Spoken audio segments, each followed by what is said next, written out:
Doutor, você sabe que eu estava vendo ali algumas perguntinhas sobre essa questão da hipertensão e também o AVC. Como é importante a gente cuidar da saúde, né? Do nosso coração, do nosso cérebro, das veias, artérias. Sim. E aí a telespectadora Francisca Célia Souza mandou mensagem aqui via Instagram. Ela questionou também, Tati, ontem à noite minha mãe disse que estava sentindo um calor nos pés, como se estivesse pegando fogo.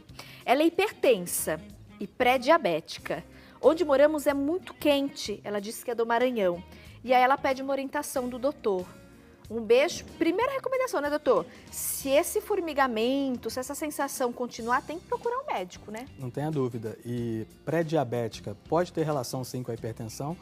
Mas veja bem, pré-diabética, queimação em pé, a gente tem que pensar em polineuropatia, que é uma coisa mais relacionada com o diabetes, sim. Do que com o... Mas já tem estudo que comprova que pode aparecer, sim, no pré-diabetes. Tá. Somente um exame clínico, médico, não existe um exame confirmatório. Existem exames que podem ajudar. Mas o médico avaliando, pedindo o histórico dela de glicemia, de curva de hemoglobina glicosilada, pode definir um diagnóstico de pré-diabetes e levando essa neuropatia, né? Os casos, ela falou, hipertensão. Hipertensão é fator direto de risco tanto para infarto quanto para AVC. Coração ou cérebro, né? Coração ou cérebro. Nas épocas de frio, a gente tem um risco até um pouco mais elevado de infarto e de AVC por causa da questão da vasodilatação. Mas é muito peculiar do idoso, porque o idoso ele tende a mudar um pouquinho a questão do mecanismo da sede. Então, diferente do adulto jovem, o idoso ele desidrata sem perceber. Então, é muito comum a gente receber no consultório a filha, um filho falando, olha, doutor, ele não bebe água. E não bebe, e não é culpa do idoso. Ele realmente não tem o mecanismo da sede. Então, deixar ali sempre garrafinhas de água de fácil acesso e sempre oferecer suco, bebida, e não esperar o idoso sentir sede, porque pode ser que ele não tenha. Sentir sede. E aí vem, mais uma vez, desidratação, dor de cabeça, dores pelo corpo, osteoporose, dor de coluna e infecção urinária, que é muito comum em idoso. A pessoa não urina, não tem um fluxo urinário normal, maior risco de infecção e de litíase, que são as pedras nos rins. Mais uma participação, quero mandar beijo para Rosângela Viana. Um beijo para você, viu, Rosângela? Obrigada aqui pelo carinho. Ela diz o seguinte, doutor, meu pai teve 2 AVCs e gostaria de saber quais cuidados tomar com ele nesse calorão. E aí ela comenta, todos os sintomas da diabetes, da hipertensão, da depressão se intensificam nesse calor. Aqui na Bahia, tá 39 graus. Sinto como se meu corpo estivesse em ebulição. Ela desabafa aqui. Então, além de tomar muita água, quais as outras dicas, doutor? E aí ela comenta do pai, ele já teve 2 AVCs. Alguma recomendação especial para o pai dela? Olha, qualquer pessoa que já teve um AVC, que seja, tem que cuidar dos fatores de risco, né? O primeiro você já falou, é diretamente ligado. Tabagismo e hipertensão, né? Diabetes, colesterol alto, obesidade. De todos mais comuns que a gente costuma falar, só o histórico familiar não dá para mudar, né? Tudo você consegue emagrecer, você consegue ter uma alimentação mais saudável.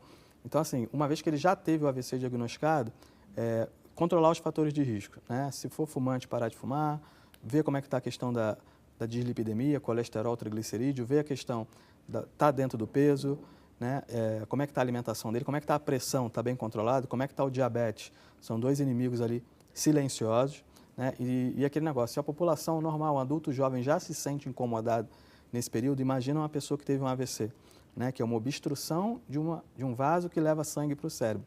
O que você acha de uma pessoa dessa estar com sangue um pouco mais concentrado e não estar bebendo água, né? Então, isso leva, inclusive, a pessoa ficar mais sedentária. Num calor dessa, a pessoa não quer e nem deve fazer exercícios físicos mais puxados. Então, de uma forma geral, controlar esses fatores de risco, beber bastante líquido, seguir as orientações médicas. Muitas vezes o paciente com AVC 2, no caso, ele vai ter que tomar aí um antiagregante, né, um ácido acetil salicílico ou um clopidogrel.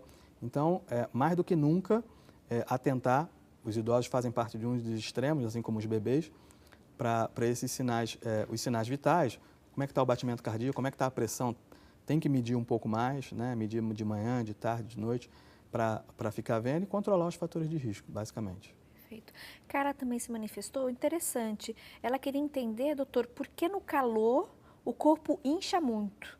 A gente sempre ouve falar, inclusive eu até já falei outras vezes, né? Eu sempre tive retenção de líquido, sempre enchei. Agora na gestação, então, rosto, bola, perna, o pé já tá um pão e é o pão italiano, que é aquele pão grandão. Não tem jeito, mas é uma característica de gestante. Mas a Carla comentou aqui, Tati, eu incho muito no calor. Por que que isso acontece? Qual a explicação, doutor, para a gente entender melhor, né? Esse outro sintoma muito característico. Sim, esse rubor de pele que a gente tem, né? A pessoa fica um pouco mais avermelhada, essa sensação de inchaço que ela está tendo, olha, minha perna, eu fui sair na rua, minha perna está inchada. O corpo tem uma vasodilatação. Vasodilatação, os vasos, eles se dilatam, eles ficam maiores em seu calibre, né?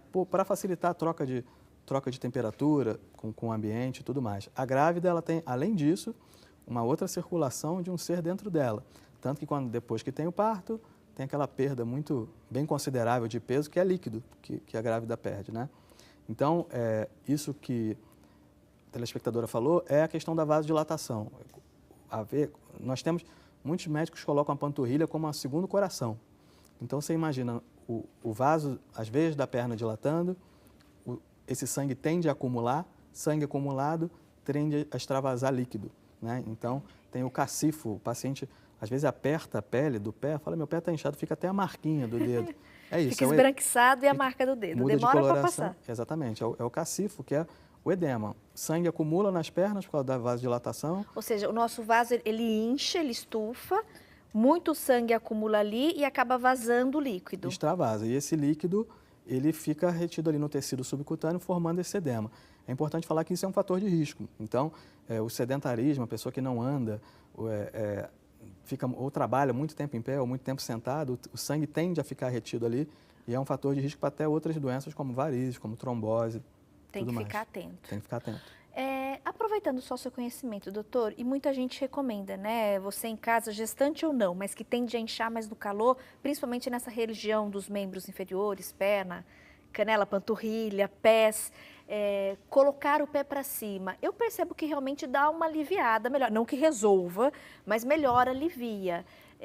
Isso realmente é uma indicação ou tem alguma outra dica mais eficiente, além de beber muita água? Além de beber muita água e fugir do sol, né?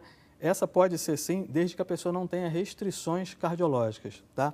Então, por exemplo, se o paciente tiver uma insuficiência cardíaca muito grave, só de levantar a perna para cima, o afluxo de sangue extra que você vai estar colocando para o coração dele pode, inclusive, prejudicar. No geral, é uma regra válida, né? Se a pessoa não tiver contraindicação e não tiver nenhuma doença de base, é uma regra válida. Mas que interessante, eu não sabia disso não. Sim. Pessoas que têm problemas de coração, cardiovasculares, têm que tomar cuidado em colocar o pé para cima, Sim, porque o sangue ele pode voltar muito rápido e um volume muito rápido para o coração. Exatamente, sempre com orientação médica, tanto colocar o pé para cima, quanto o uso de meia, né? Às vezes o paciente vê, minha colega, minha vizinha colocou, vou colocar também. Essas meias elásticas. Meias elásticas, né? Vou viajar de avião muitas horas, posso ficar sensado o tempo inteiro ou vale a pena levantar, né? Em geral são dicas muito válidas, mas cada caso é um caso. Aquela pessoa ela foi avaliada, ela fez um ultrassom Doppler de membro inferior, provavelmente ela excluiu que ela não tem trombose venosa, não tem que fazer tratamento anticoagulante, para ela vai ser válido fazer uma caminhada, colocar eventualmente na hora que inchar o pé um pouco mais para cima, né? Mas quem tem trombose ou risco de trombose, quem tem problema de coração, não é recomendado. Sempre procurar avaliação médica para saber o específico para cada caso. Interessantíssimo, doutor. Quero agradecer, viu, por todo o conhecimento compartilhado. Acho que muita informação bacana e até curiosa, né? Alguma outra informação que por acaso a gente não tenha abordado, que o senhor acha pertinente compartilhar com o nosso público para a gente poder fechar, finalizar nossa entrevista, doutor? Olha, eu acho que você resumiu tudo, né? Parece que a gente fica repetitivo aqui, mas água é vida. A maior parte do nosso organismo é água. E muitas vezes na correria do dia a dia, vai pagar uma conta, a gente cuida de tudo menos da gente, né? Vai para o banco, vai para o celular e esquece de beber água. Então, beber bastante água, beber bastante suco, fazer atividade física no sol mais da tarde ou pegar o solzinho da manhã e não vai ter problemas, eu acredito. Muito obrigada, viu, pela presença. A gente está divulgando aí o telefone, os contatos de mais um convidado. E mais uma vez a gente agradece, né, o carinho em poder compartilhar conhecimento, que a gente possa aprender cada vez mais a cuidar do nosso corpo. Aproveita esse início de semana para se amar e para se respeitar. Eu sei que às vezes a correria é grande, sai, é casa, é marido, é filho, é tudo acontecendo ao mesmo tempo, mas pare e beba um copo d'água. Doutor, vamos brindar? Vamos. Saúde. Saúde. Tchim, obrigada pela presença. Até uma próxima oportunidade. Até lá. Faça o mesmo em casa. Água. Volto já.